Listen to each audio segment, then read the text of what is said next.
Beti saiatzen gera, hobetzen eta beti saiatzen gera aldatzen. Aurten da, lehenbiziko aldia, mai inguruaren filosofia pixkat aldatu duguna, orain arte beti esperientzietatik egiten genuen pixka gehiago mai ingurua, eta banatzen genuen alde batetik adituak eta beste alde batetik esperientziak.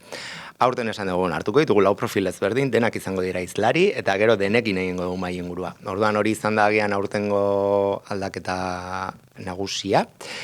Eta bestela ez, azken finean oinarrian nortasuna ere mantendu behar da, eta gure nolabait fuerteena edo da, lantzen dugula komunikazioaren esparrua euskeraz, egia da ere, ari garela geroz eta sare gehiago egiten bestelako komunikazio agentziekin, hor sortu genuen markalariak, komunitatea, iazko jardunaldiarekin batera, eta hori polita da ikustea bestelako komunikazio agentziak ere etortzen direla, parte hartzen dutela gurekin, hontan, eta bada bilgune bat ere hortarako.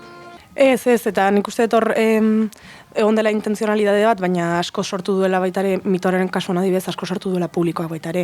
Ezkenean, hori jasotako beratasun guzti horrekin, eta jendeak izan nahi duelako unibertso horren parte, eta azkenean bazoazela sortzen zerbait konsolidatu dena oso askar kasu honetan. Eta hori, zetakekin bagenekien bazegoela, baina mitoaren marka hori edo nola sortu den bada zerbait aipatu nahi deten aitzaldian ze bada garrantzitsua. Gauza batzuetan nik ere oso askar ulertu nuen zertzen proiektua eta hori lana ondo egin delako da.